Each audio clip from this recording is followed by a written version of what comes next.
que é calcular de fato? Esse é o nosso problema maior. Nós utilizamos uma palavra que ela poderia mudar o rumo total da nossa trajetória de vida e, no entanto, por desconhecer e não aplicar adequadamente, em geral, a gente segue caminhos esporádicos, caminhos que aparecem do nada, caminhos que provocam dores, dificuldades e por aí vai. Então, como eu sou professor e eu estou constantemente na sala de aula com muitos alunos, né? E eu fico muito feliz de toda semana passar por aquele monte de pessoas que estão teoricamente compreendendo que ao estar numa sala de aula, ele está construindo mecanismo para fazer excelentes cálculos. Basicamente, uma vida boa, um bom lugar social, depende muito da capacidade de cálculo que o indivíduo tem. Parece estranho, pesado, mas não é não. É muito coerente e fácil de entender. Vejamos, se uma criança, terceiro ano, quarto, quinto, compreendesse que a sala de aula é o lugar onde ele tem que aprender muitas coisas, mas o objetivo maior desse aprendizado, isso a criança em geral não sabe, é poder calcular melhor todas as suas ações pela vida. Ah, professor, geografia, história, português, você vai querer me dizer que isso daí tem alguma coisa a ver com cálculo? Cálculo é lá da matemática, é uma coisa difícil. Não estou nem falando daquele cálculo lá do ensino superior, mas estou falando mesmo dos probleminhas, das continhas. Isso daí é que é cálculo, né? Eu diria, isso também. E essa é apenas uma pequena parte. Porque a geografia entra para também lhe dar condições para melhor calcular. A história surge para te dar condições para melhor calcular.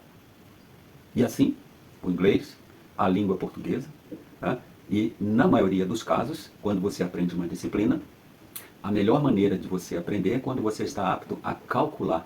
Ou seja, o cálculo gera compreensão. Se a pessoa não tem aquela facilidade para o cálculo, ela terá dificuldade para compreensão. Não sei se alguém já falou isso aí antes, mas eu estou falando para vocês. E é muito interessante que a gente consiga tornar isso algo pertinente, algo relevante, para que cada um possa refletir e ver quão profundo é este pensamento. Então vamos lá. Um aluno que senta ali, terceira série, quarta ou quinta série, é a minha base assim maior, né? Se o aluno souber, tiver uma ideia de que ele está sentado naquela cadeirinha, e aquela cadeirinha que ele está sentado é um recurso mínimo, né, para que ele possa estar na posição de aprendizado. E a posição de aprendizado significa, na sala de aula, o lugar onde ele sai de casa e vai para a aula, para a escola, para compreender. E para ele compreender, ele precisa, obviamente, prestar atenção. Olha só como é importante isso. Todo aluno que sabe disto intuitivamente, ou porque o papai e a mamãe já tornou isso claro para ele, este aluno chega numa sala de aula, ele é um aprendiz. Ele senta lá, presta atenção naquele conteúdo, naquelas explicações, e o cérebro dele começa a trabalhar. E ali ele vai já compreendendo em função dos pequenos cálculos que ele pode fazer, né? Vou dar um exemplo assim. Muita gente pode pensar, mas não tem cálculo nenhum nisso. Tem. Se eu vou andando numa estrada e vejo que tem um buraco, se eu sei que aquilo dali é um buraco, se eu sei que aquilo dali oferece perigo, e eu sei que eu posso desviar alguns passos, e aquele buraco deixa de ser um problema para mim. Isso que eu acabei de fazer foi um cálculo. Se eu perceber o buraco, ou pior ainda, não perceber, olhar e não perceber, e aí eu vou cair no buraco, vou ter dores, vou ter dificuldades. Talvez um outro dia, quando eu ver um buraco, se eu conseguir lembrar de tudo que aconteceu antes, eu vou sentir que é perigoso, eu tenho que desviar. Então vocês estão percebendo o processo, como a coisa acontece. Muitas das vezes a gente precisa passar pela dificuldade, pelo problema, para daí então começar a considerá-lo. Dizem que os sábios são aqueles que não precisam passar pelo problema para compreender o problema. Isso é fundamental, isso é fantástico. Agora, uma vez que a gente entenda que o cálculo está presente, quando eu faço uma análise sintática lá no português, para descobrir o sujeito, aquele pensamento, aquele raciocínio que eu faço, quem praticou a ação? Foi Paulo. Como era a frase mesmo? Paulo brincou de bola. Quem que brincou de bola? Paulo. Então Paulo é um sujeito. Isso é cálculo, né? João foi a Lisboa. Se João foi a Lisboa, alguém já conclui, João foi em Portugal. Por quê? Porque a geografia deu a essa pessoa condições dela saber que Lisboa é a capital de Portugal. Então Lisboa está dentro de Portugal. Se eu vou em Lisboa, eu vou a Portugal. Então, isto também é um cálculo. Então, nós vamos perceber que essa questão de calcular está presente em tudo. Se um aluno parar para fazer um pequeno cálculo, não tão pequeno assim, mas se ele pensar, ele tem um pai, tem uma mãe, tem os avós, tem os bisavós. Se o aluno parar para refletir, ele vai perceber que a presença dele ali, na sala de aula, naquele local, dependeu dos antepassados, que existiram e foram sucessivamente produzindo a nova geração até chegar nele. Se o aluno for ainda mais perspicaz, ele vai falar, puxa vida, meu avô trabalhava numa lavoura. Se ele for afrodescendente, então ele vai dizer, meu avô trabalhava numa lavoura, era escravizado, era isso, era aquilo, e só este pequeno cálculo faz com que o aluno já esteja um pouco mais preparado para valorizar aquilo que ele tem hoje. E se ele for para o futuro? Amanhã, 18 anos, 19, 20 e poucos anos, vai se apaixonar ou não, mas vai casar ou não, mas vai ter filhos. E quando ele tiver filhos, ele terá, logicamente, uma responsabilidade. Esta responsabilidade ele vai poder cumprir melhor se ele estiver mais preparado. Se ele não estiver preparado, aquele filho vai passar por muita dificuldade. Costumo brincar com meus alunos, né, fazendo uma fala muito interessante. Eu estou nessa furada aqui porque meu pai e minha mãe não estudaram. Meu pai e minha mãe não queriam nada, eles só queriam saber de brincar em sala de aula. Agora olha aí onde é que eu estou. Estou aqui, ó, nessa escola aqui que não me ensina nada, uma escola que só faz com que eu fique brincando, não aprendo nada. Pessoal, se uma criança de 12 anos, 10, 11, 12, fizer um pouquinho só esse exercício, ele vai compreender a responsabilidade dele, ela existe sim, existe. Não é algo como muitos adultos querem passar para as crianças. Criança, esquece, brinca, brinca, brinca, sejam felizes, se divirtam, tal. Pessoal, não tem mal maior que a gente pode fazer para uma criança do que esse de induzi-la a pensar que a vida é só alegria, só flores, que não tem problemas, não precisam ser resolvidos e não precisa aprender a calcular.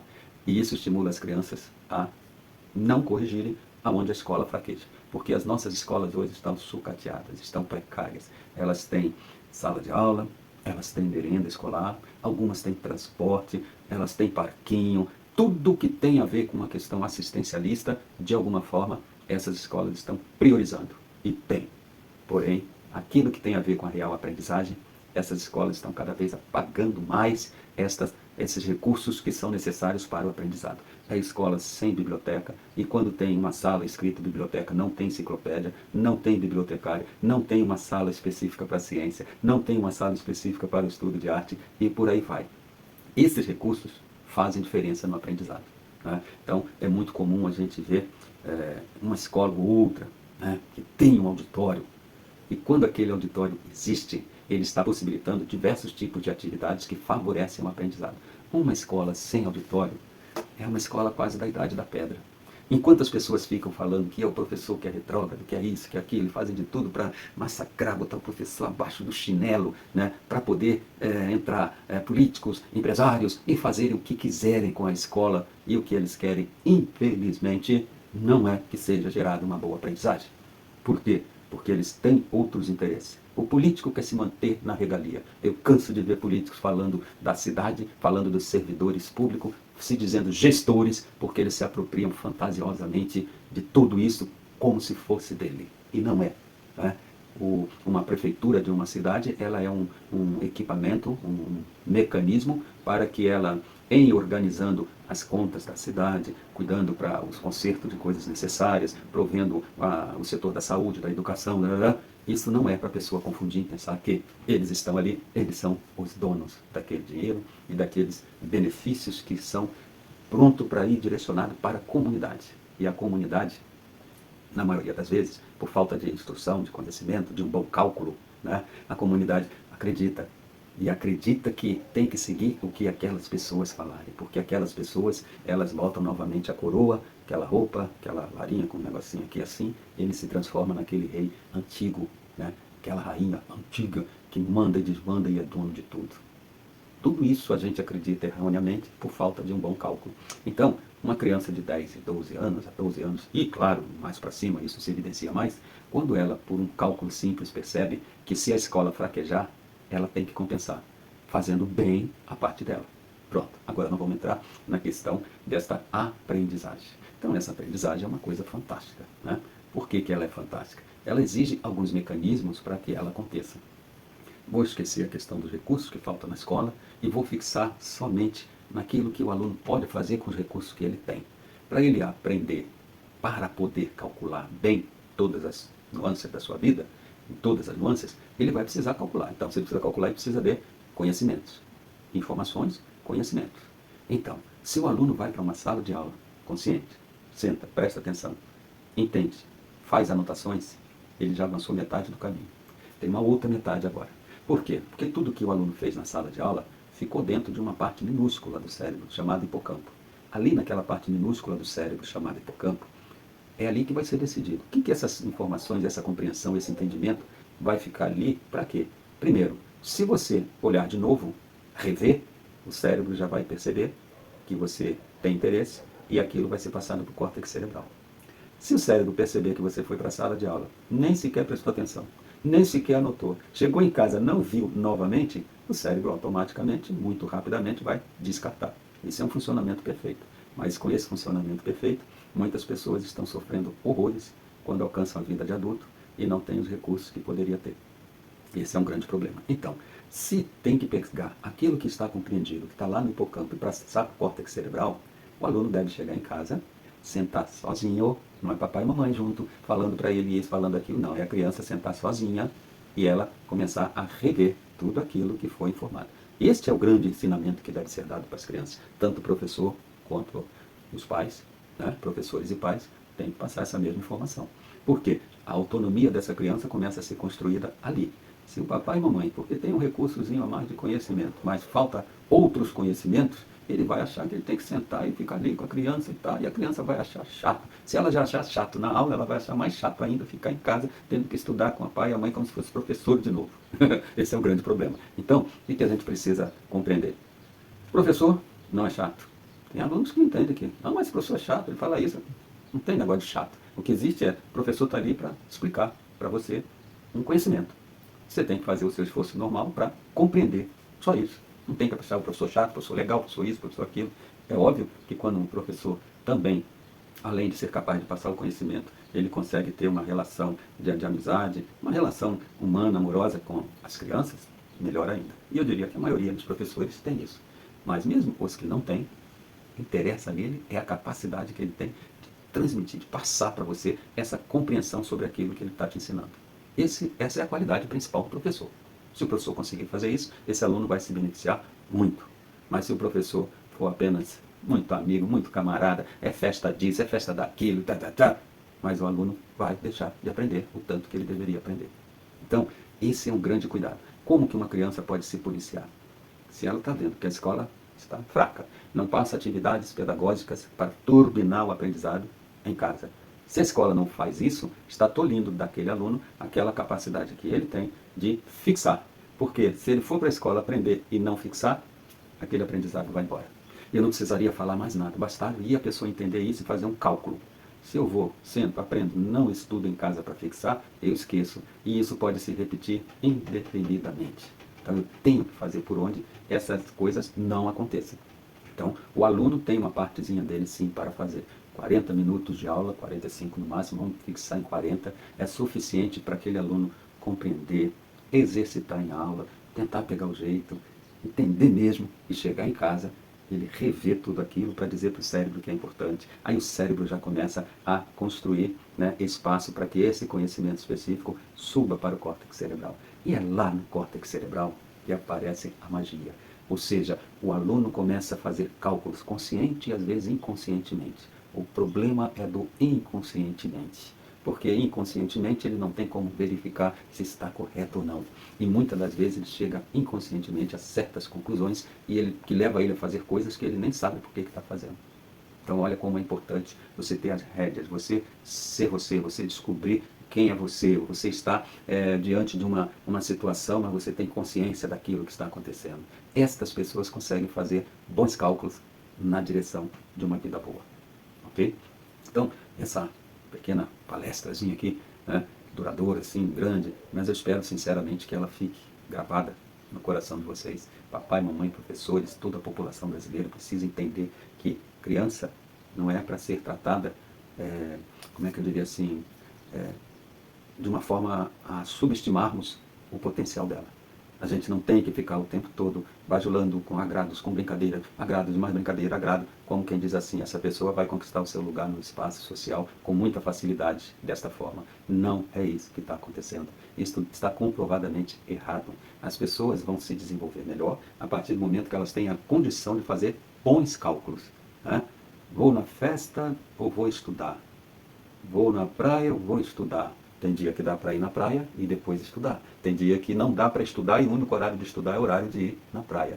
Então, se eu consigo mudar o horário de ir na praia ou cancelar a praia para ir no outro dia, isso são cálculos que um ser humano, nessa idade, nessa faixa etária, deve conseguir fazer. Isso já é administrar aos poucos a própria vida na direção de uma vida autônoma. Então o pai e a mãe vai confiar no filho, mas confiar que eu digo, não é confiar naquele sentido de, mas meu filho é mau elemento. Não, é confiar que aquele meu filho querido, minha filha, não vai se perder nos seus raciocínios, não vai sair calculando errado e aí vai se prejudicar. Então o pai e a mãe espera sim que o filho longe de ti possa fazer bons cálculos e fazer o que tem que fazer e voltar para casa inteiro, feliz da vida. Isso é importante a gente ter esse conhecimento e passar para as crianças. Dessa forma nós vamos conseguir mudar radicalmente esse quadro horrível de baixa aprendizagem que está nas escolas. E se a gente conseguir fazer isso, nós vamos salvar a geração alfa. Esta geração que está atualmente no ensino fundamental 1, alguns já estão no 2, né? Então, é muito importante que esta geração não aconteça com ela o que aconteceu com a geração anterior, a geração Z, onde o QI está comprovadamente mais baixo do que os seus pais lá na geração Y. Ok? Então, vamos pensar nisso daí e vamos orientar nossos filhos, nossos alunos, para se esmerarem no aprendizado do cálculo. E vamos ensinar com base nisto, porque isso nós fazemos já o tempo todo. O nosso problema maior é que depois de adulto, se você tem poucos elementos para poder colocar no cálculo, você vai ter muita dificuldade para sair de onde você está, caso você esteja onde você não gostaria de estar. Sem cálculo você não se dirige a lugar nenhum. E aí você se condena a ficar ali sofrendo as dores até se habituar com ela. Ok? Então vamos lá, vamos refletir e vamos turbinar nossas crianças, dando para eles o que é correto e não balelas de distração, para que eles só descubram a verdade.